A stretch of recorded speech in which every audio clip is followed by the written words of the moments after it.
Okay, here we go. How do you create those backgrounds like that? I just upload an image. So I think you go up to view and you say upload Well, an image.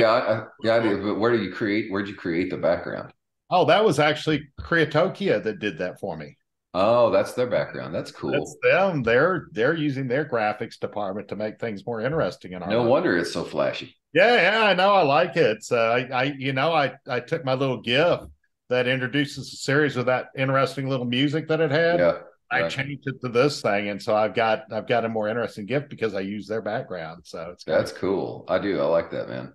yeah. So the meeting this morning at Creatokia was pretty cool because Yesem has the next year laid out, and Yeah, she's got book one, book two, and we're just going up down the line, and she's got everything ready to go. She's got the whole framework of how we're going to launch laid out.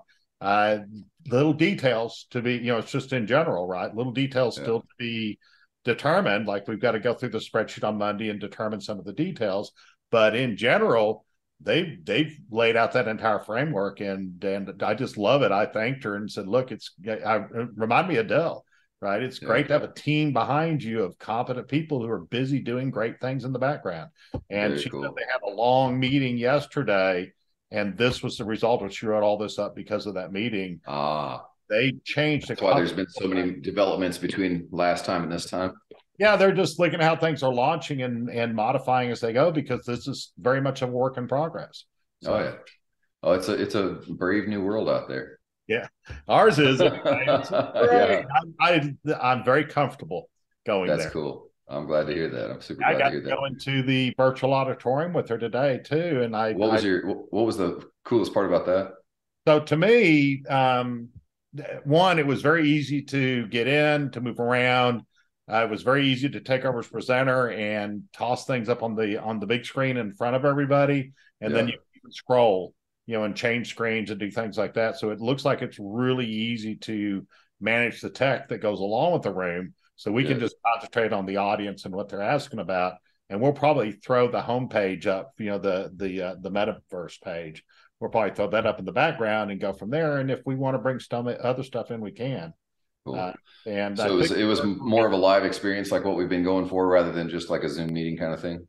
it was an avatar oriented Yeah. amphitheater with comfortable seating and a big screen in the front, and us standing there talking to what'll probably be a pretty small audience to start. But she was going down the line. She says, okay, we're expecting this size audience here, and by the time we get to the next book, we're expecting this size audience. And Yeah. in the end, she was talking about 400 or 500 people gathered. So Very cool. yeah, That's so exciting, man. That's so yeah, exciting, man. they are absolutely determined to continue to take this out to, and develop it in the metaverse. And Yeah. she's got a lot of resources that they're bringing in to promote it in the metaverse. And Yeah. the things that we should be talking about as well. That's cool. What can we do?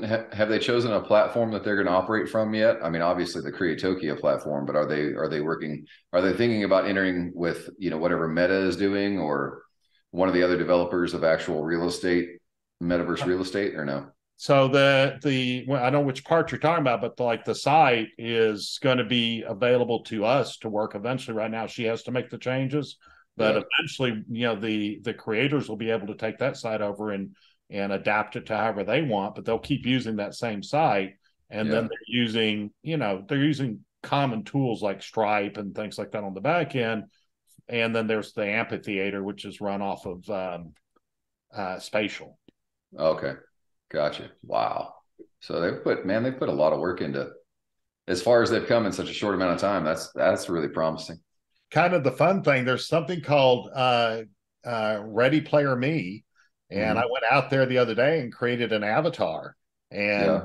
and it's supposed to work on a number of platforms. And I popped into Spatial, and it says, do you want to use the Ready Me avatar? And I did. So I was able to use an avatar that I created and played with for a couple of hours the other day. And Yeah. I've been meaning to check that out. I haven't gone in and messed around with it yet. yeah, and so yeah, it's kind of fun. I mean, I really was able to create an avatar that I wanted and fit me, rather than, back when Microsoft was doing it, you could create an avatar, but it was still pretty Yeah. generic. Well, this Yeah. is much more like what I would want now. It doesn't Yeah. look like me. right? But it's sort of what I would like to see in an avatar. Well, you've got like, I don't know. I don't think you use like Snapchat or anything like that very much, but they've got a company called Bitmoji where you go in and you really create your avatar, and it has so many options to make it look as close to you as possible in sort of a cartoon, avatar version. So I know the tech is out there to do it. Oh, you think that's interesting? So I looked at that big long Meta video the other day that they did, the hour and a half long video that I think they used at their major meeting that they have once a year, and they were showing what avatars are going to look like here in the near future, and they actually had them looking like real people. It was really hard to tell. They'd show the guy that they were basing it on, and they'd show the avatar, and it would look like the guy, and it would have the facial expressions. And he's like, you're going to be able to read all of the 3,000 clues that you get from, looking at the human form using this avatar. And so it's still at the beginning, but it's already getting interesting. And it's got some very fantastic direction to go. And of course, I don't expect it'll end up looking like, me, right? I expect it'll be me with whatever. Can I be better looking? Yeah. Can I? Yeah, I'll be better. Can I get a six pack out of this deal? I'll have some angel wings on, and so I'm sure it'll be different. But, that's awesome. But who wants a plain vanilla human being anyway? When you can add horns or teeth or whatever it is. Exactly, like we talked about last time. When you get into this realm, you just there is no limit to what you can create. What would you do if you could do anything? Yeah. So it's going to be super fun. Yeah, we'll be looking at it an audience of unicorns and God knows what out there. I like watching anime, and that's pretty typical of any universe in anime, is that if you go into you're a hero in another world, there's all these characters that you're interacting with, and only a portion of them are human. So I'm used to it. It'll be a bit of a stretch for me. I've never quite gotten into that, but I've been having these interesting conversations over the past week about fantasy worlds. And it sort of came out of a meditation group conversation about how a lot of times people when they're younger, people who've experienced some considerable trauma will build these fantastical worlds in their mind, and they sort of withdraw into themselves to get away from their difficulties and their traumas by living in a fantasy world, and sometimes that comes down to reading fantasy books. Sometimes it's just pure imagination, sitting literally in a closet, just imagining what life would be like if it were perfect, or what character you would be if you could be anybody other than yourself right now. And there's I wish I could remember the name of, there's kind of on an extreme level, there's kind of a syndrome, I guess, that they've come up with where it's problematic, kids who can't focus in school and things like that, because they've created such a vivid fantasy world that they always want to be there. And maladjusted daydreaming, I believe is what they call it. That's interesting. And so I'm like, I don't know, man, I'd have been in trouble if they'd have labeled me when I was a kid, because I was constantly somewhere else. Say, who knows where, it's always interesting to say where's the positive and where's the negative. Yeah. I remember a story about a POW in the Vietnam War who was in captivity for, I think it was 18 months there. And so he was in a dirty little hut in a nasty place and dealing with a lot of really bad negatives, but every day he would go into his brain and he would play his local golf course. The golf course. I've heard this example. Yeah. Heard that. Yeah. And he came back from Vietnam after, 2 years in the POW camp and a stint in the military, and had improved his game by like 5 or 10 shots. Right? Yeah. Because he was playing that course in his head every single day out there. So it's not that it's all bad, and who knows, you can't really say adjusted, maladjusted, or whatever. It's just another, aspect of your reality, because all reality is subjective, darn it. That's, man, you want to melt your mind for a while. It's just realizing I've been listening to a book by Ram Dass lately, and he says, what it's like when you're in a dream and you're just convinced that everything in that dream is real, and then you wake up and you're like, oh my God, that wasn't even real. And he said, the tough part is when you figure out that you just woke up into another dream and none of this is real either. Oh yeah, and you're only disoriented for a little while, darn it, because you adjust. We all just adjust. That's it, man. We're all sharing this grand illusion, I guess. So what was the best takeaway for the books and that kind of thing today? For Like what's going to be offered to the readers and the members? so they have focused on doing a free airdrop, which is kind of cool. So all you got to do is go in there and set up a wallet, and they'll show you exactly how to do that. And then they're going to give you something for free. That's kind of cool. They haven't quite decided on that yet. I was going to say, I didn't know if it was something we can announce yet or not, but we're still figuring out exactly what they get. Where we'll do it on, we'll finalize everything on Monday probably. Gotcha. Okay. And then I will talk about. I will be there with bells on. Yeah, Yassima sent me some interesting ideas for some of my book work, and oh, good. I was wondering. She went through the Hemingway project. I sent her over the links, and she went through it, and she said she immediately came back with I mean, they're a cool creative group, you know. And she had come back and said, I really want to get some character profiles on all of these different, you know, because the Hemingway thing in that world where every life from the old West all the way up to modern times has touched another one.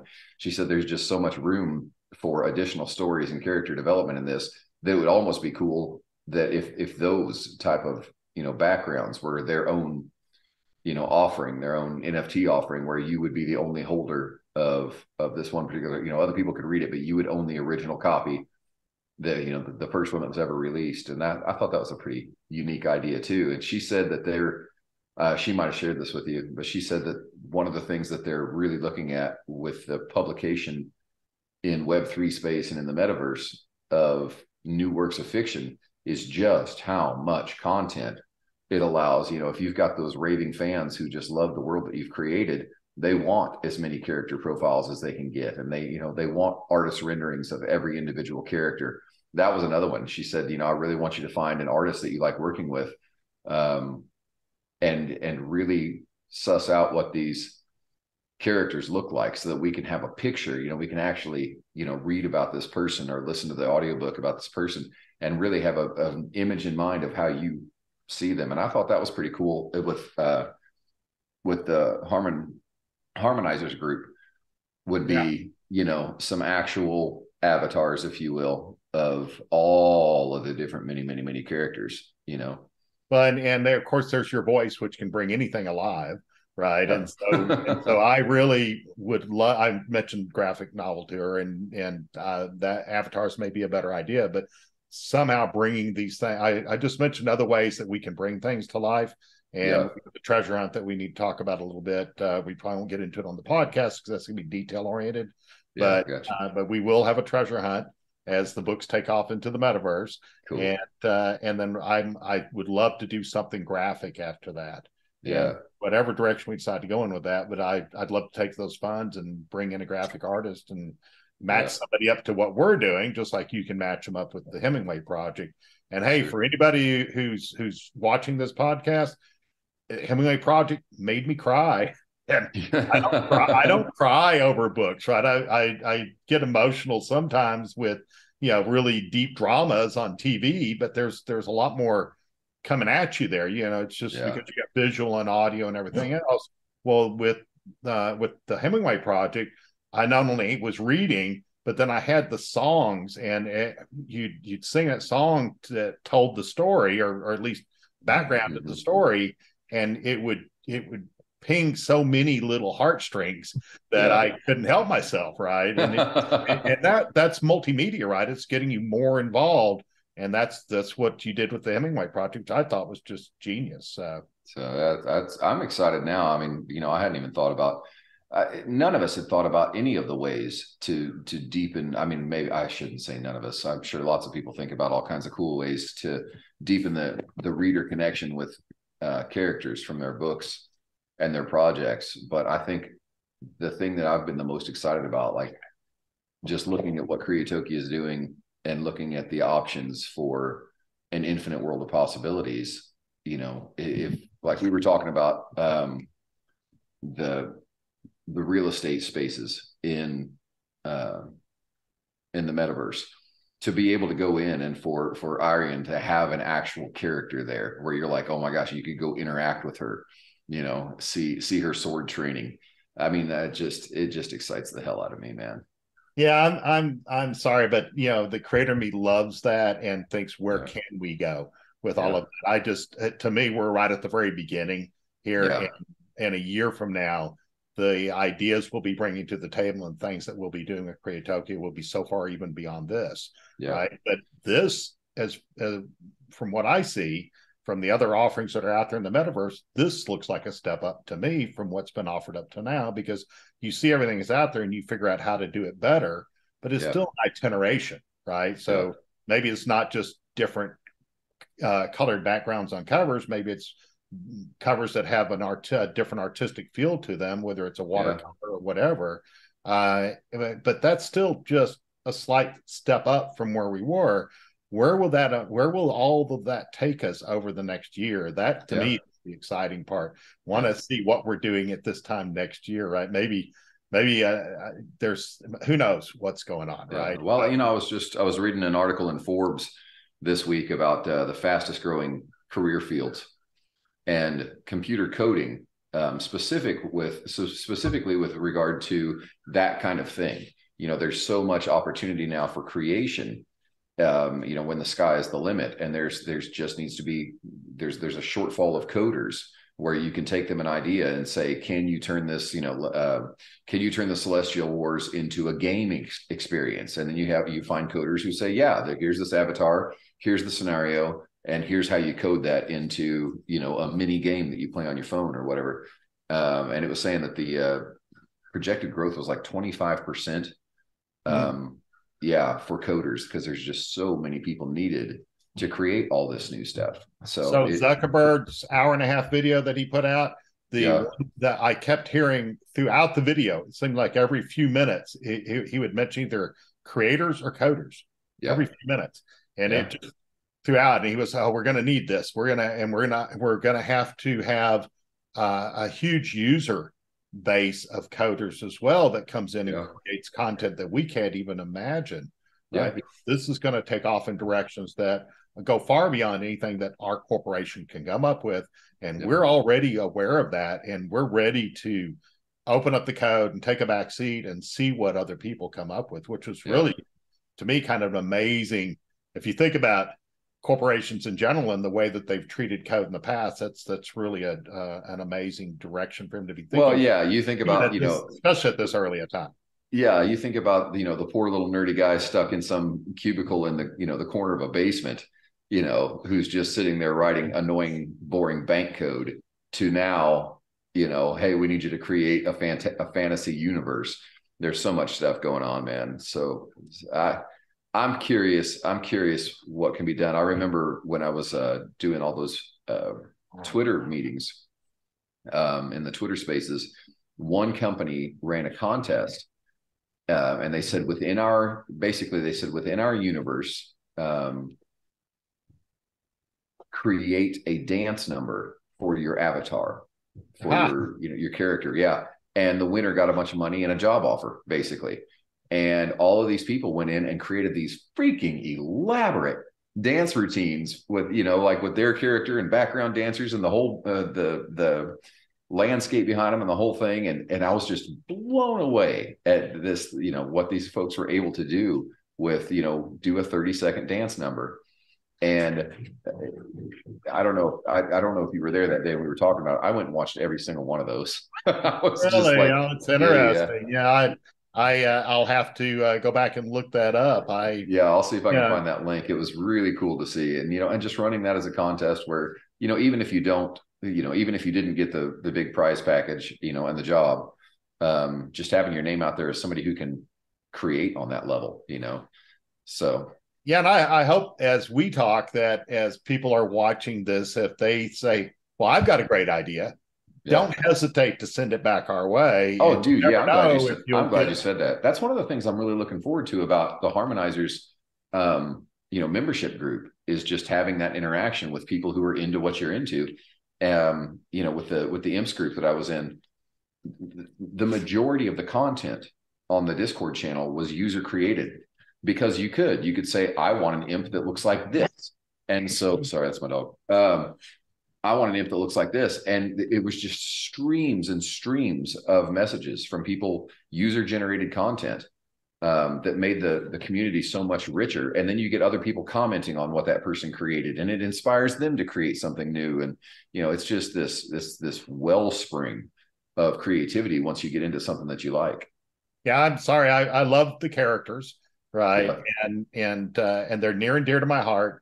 But if somebody comes in from a totally different direction with a story about one of the characters and the users like it, who am I to say nay, right? Right. I love the idea that it grows past my single imagination, because Yeah, dude. ratio, it should do that. Yeah. Yeah, I can't wait to see what, as users get involved and fans get involved, that they start creating these things that we just, we may not totally agree with them, but who cares, right? Yeah. That they're out there and they have life breathed into them and they're real, and it just gets more and more diverse and more interesting. And frankly, people give a shit. Like that's my other thing, is that like you get people who care enough. I don't think you and I talked about it on the podcast. I think we got sidetracked that day. But I had joined up with that archive of our own online, which came out of you and I mentioned, or I told you about how Anne Rice was so upset that there was so much fan fiction about Interview with a Vampire, that she's like, no, you can't create all this. I own all this. And then she tried to create like a mass, what do they call that? So a lawsuit. Big lawsuit. Yeah. Great big lawsuit, class action lawsuit, trying to, make all these people take all this stuff down. So they just created a members only site called Archive of Our Own, where they could go post whatever the hell they wanted, because it was members only, and in a members only club, you can do what you want. And so that was like the very first thing that introduced me to the idea that people care enough about a storyline to make up their own characters and their own backstories and all kinds of stuff. And I'm in that community now, and I'm like, man, the volume of work that these creators are kicking out for free, you don't make any money on that. They just do it out of love for the characters and the storylines and stuff. So there's a lot of superhero stuff. There's a lot of alternate development of universes for Batman and Superman and stuff like that. And it's fascinating. And it gets me excited about fantasy writers specifically. Now, all kinds of authors this would work for, but specifically fantasy writers, where you really can invent whatever you want. They like, I think about like Drek the Dragon, like how many in thousands of years of life, how many adventures has that guy seen? Or Marlavar the Wizard. There's just unending stories that could come out of that. So and Arian so the short story that I wrote, where she meets D'Artagnan, right? Yeah. The Three Musketeers, and a tremendous character, one of my favorite characters in literature, but hasn't been used in a long time. And I could resurrect him because it happened, the time frames happened, or the time periods happened to coincide close enough for me to bring him in to her life as an older captain in charge of the expedition that she goes on in this short adventure that she has with him. And it opened up all sorts of possibilities as well, which we won't talk about too much. But you're sitting there with this background that says revised editions on everything, and all we've got is the first three. Do you have book 4 done yet? I was working on it again this morning, and I am, and you'll know that I'm to the point where the king is getting ready to attack them, and the king's court, and the wizards are going to be, trying to take control over what's going on with them. And it's probably not going to work out too well, but I've gotten that far on it. I expect it to be another couple of weeks before I'm done. And then I'll go right to book 5. And I know that I'm on a time frame. I think I'm on a good time frame for this, but I know I'm on a time frame to get them out. And I have people asking me, when are you going to get these other books revised? And then of course there's the other people that are going, when are you coming out with book 7? Right. And of course, I'm writing book 7 in between the revisions of these other books. One morning I'll get up and have an idea for book 7. And I think because I'm writing it like that, I think it's going to be the richest, most in-depth book of them all. So as I come in for the second half of the Celestial Wars, you're going to see some things going on with Harmon and with the group and with that whole universe that are going to just blow your mind. Dude, that's cool. I've had plenty of time to just be as creative as I possibly can. So I'm still excited for book 7. You left me on my freaking cliffhanger on book 6, and I'm still mad about it. So. Yeah, that's it. And I've had other people asking me the same thing. When's book 7 coming out? And so Yeah. I appreciate the patience of the audience. Yeah. I will tell them when it does come out, it will be interesting to say the least. It's really take him off into. I mean, come on, there's 12 books, right? Yeah. And if you think about it, from book 1, where he's just a hometown detective, doesn't even Yeah. know that he's the son of an angel, to book 12, where he has to actually make a difference in the Celestial Wars. There's a Yeah. huge superhero arc in there, right? So our Yeah. superpowered arc in there, where he's every book he has to gain more powers, he has to Yeah. understand better, and eventually he has to have enough power to take on the fallen angels as an army. Yeah. And it's going to be, that's, I already have senses of it and know some of what I want to do, but I expect that the books, as 7 will be a leap beyond the first 6 books, I expect the rest of the series to continue to leap out there to the universe and to do some pretty wild things. And Well, and I coming have to a think of feel, it, but I don't have all the details yet because it's yeah. percolating up there in the imagination. So I also wonder, now that we're working on, the developments in the metaverse, if that's going to affect some of the way that you write and the way that you think about, what could be possible for the characters, if that we might actually be able to create this stuff in a livable fashion. I wonder if that's having an impact on the way that you think now. it's funny, but I'll take that off in another direction. Every time that somebody writes a review, whether it's a positive or a negative review, I get something out of it that I Right. didn't realize before. Like the one lady who said, these books start out slow, right? Which I Yeah. haven't gotten that from anybody else. And I went back and looked, and he actually doesn't go down the rabbit hole and fight the Ripper until chapter 6. And I was like, the rest of it is like, it's all getting rolling and the characters are being introduced and he's moving Yeah. into this new world. And then it's chapter 6 is when he meets up with the Ripper. And I was like, I could see where she might think it started slow, but Maybe. Yeah. I mean, yeah, that's pretty I harsh haven't. criticism from one person. Yes. But Yeah, I yeah, haven't gotten it from anybody else. And most yeah, everybody else, in fact, the common refrain is roller coaster ride, right? yeah, That's what yeah, I've heard that same thing from half a dozen different reviews now, yeah. and Yeah, so I think I that think it is. hits fast and hard and repeatedly. I mean, it's just like from one battle to the next So I remember when the spirit of lust, was introduced. Like I was just like, where did you get that idea? Like all of a sudden out of no, I mean, it's just there's a lot of and stuff hits you in unexpected ways. And one of the things I think that's cool about that is that I think you and I have talked about this once upon a time. His life mirrors what's going on in this story. It's like, it's just as shocking to him that all of this shit keeps happening, that all of these new powers keep showing up, that every day he learns something new that he's capable of, because he's faced with some berserk new challenge, right? And the books read like his life is going right now, which I think is a cool way to do it.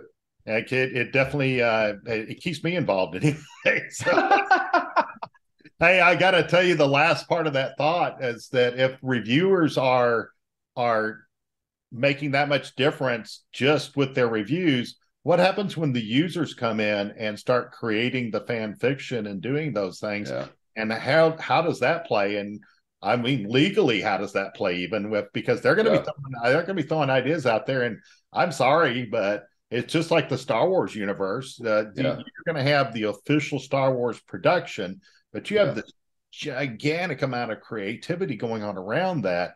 And where does the official Star Wars line and the official Star Wars shows take from that creativity and integrate it into the mainstream? Right? Well, man, that was I know for the people that are like super into that universe creation for Star Wars, from what I understand, and I'm not as into it as a lot of people, but there are always in the newer movies that were brought out, in the new series that were brought out, there are these Easter eggs that were, parts of offshoot, like the Clone Wars animated series and things like that. And there were little things that were created by completely different creators that made it back in so where it can tie it all back together. And I would just imagine that if people are creating additional content, you can't not be influenced by it somehow. You know, if you read something, you're like, "Ooh, that's cool." You know, it's going to have an impact on you. Granted, it's not like you can take out chapters that somebody else wrote and stick them in the book, but it would be neat if we've got a community that's so involved that their views of the characters and of the universe creation make it in, and then they know I had a part in, you know, in something that Molly said, you know, or whatever. That would be a really neat thing to do as a member of that community, to say, "Ha ha, that was my idea." You know, Yeah, well, I'll have to cool. put some sort of disclaimer on there so that they don't come back and want a piece of everything. But then we figure out how to give them a piece of everything. Who knows? Yeah, yeah. I don't know. Well, I know. Like for me, writing music, you know, I've got that practice that I do with my fan group, my Facebook fan group, where they send me, you know, random words, and I use those words to write a song. And you know, thus far, now granted, I've never had a song make $1 million or anything, but thus far, people just seem to be really excited to say, I had a part in the creation, you know, a small part in the creation of something that I really love. And I don't know. I think that's what I keep hearing the refrain about Web3 and metaverse development is user owned content. Like you become, you know, you own a small portion of whatever it is. It's not just run by Facebook, you know, or Amazon. It's our web, you know, now, as opposed to theirs, and we just get to play there. Yeah, we fix everything that we got wrong with the web originally. Yeah. What a concept. I mean, to actually think about the internet as, instead of creating disinformation and paranoia and all of the other, you know, the conspiracy oriented mentality that we've got from all of the misinformation out there, what if the web actually bettered lives? Right. Yeah. What if the next version of the web had, you hope, right? You can only hope when there is the good thing about it, you know, 99 out of 100 people are good people. And when you've got users in control of things, they do a lot of their own, you know, policing of things, and they make sure that, you know, that people don't get too extreme out there. And secondly, it's really the good stuff that everybody likes that rises to the top. And so there is some sense that because human beings in general are good, there's some sense that you will potentially get to a better place, an actual useful place for the web to exist instead of a disuseful place or information oriented place. So. Yeah, I don't know if you read that article that I had sent you about the guy who essentially invented Web3, but it was or was one of the early founders, and it was the guy who invented Ethereum, the cryptocurrency. And it was, if you haven't read that, I'll make sure I send you that link again. But it was so interesting. The reason that he built it was because he didn't believe in trust.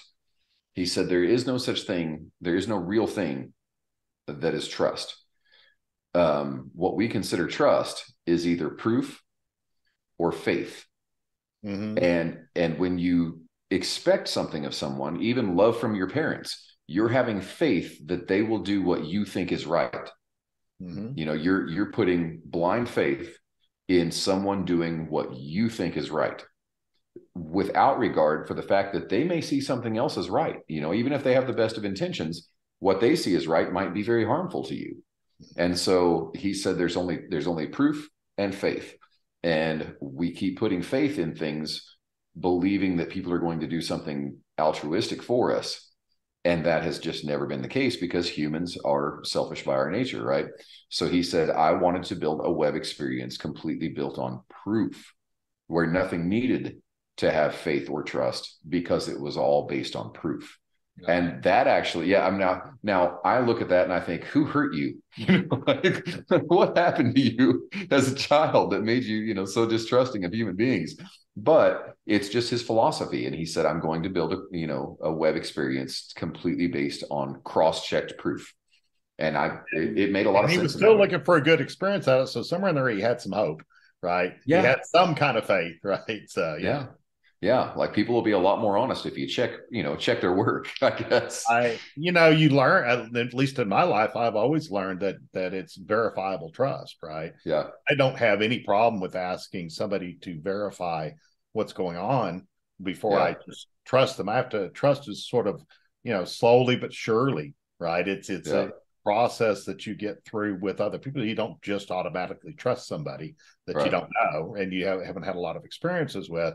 So I like the word verifiable trust. Verifiable trust. Yeah. Because you do eventually get down the road to trust, but you do it in a way that at least leaves you with some sense that you're not going to be raked over the coals, right? Yeah. You're not going to have your throat slit while you're sleeping, right, or whatever. Yeah. So yeah, like the old Muslim proverb, trust in Allah but tie your camel.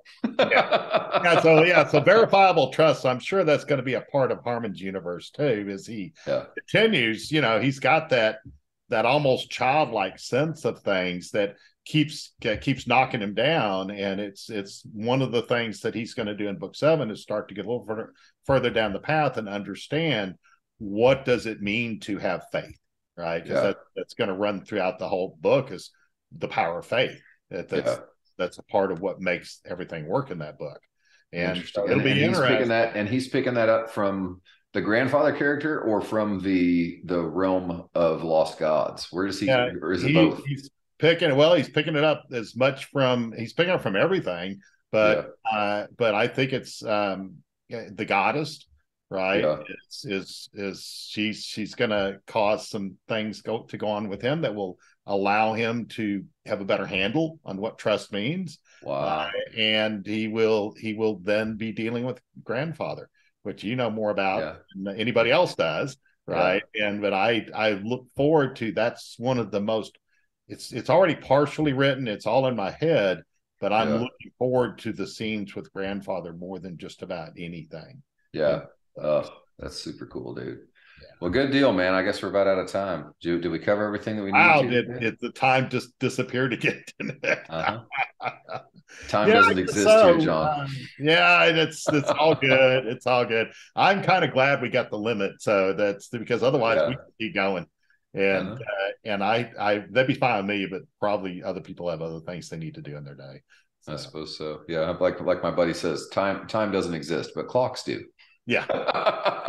And we live in a linear world. So we're good today. We didn't talk as much about the books as I want to. So maybe next time we'll talk about some of the things that we've fallen in love with this series and why we fell in love in the first place with the series. Because I know I love the series and I know you do too.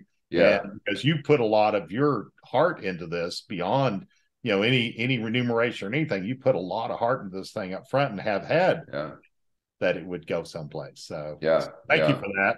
And I look forward to talking about it a little bit more. Yeah, let's do that. Let's do that next week. We'll talk about our favorite things and what made us fall in love with it. That sounds like a cool podcast. That sounds like a deal. Okay, have a good day the rest of the day, and I will talk to you later. See you, buddy. Hey, I got to talk to you about the treasure hunt too. All right, sounds good. Bye. See ya.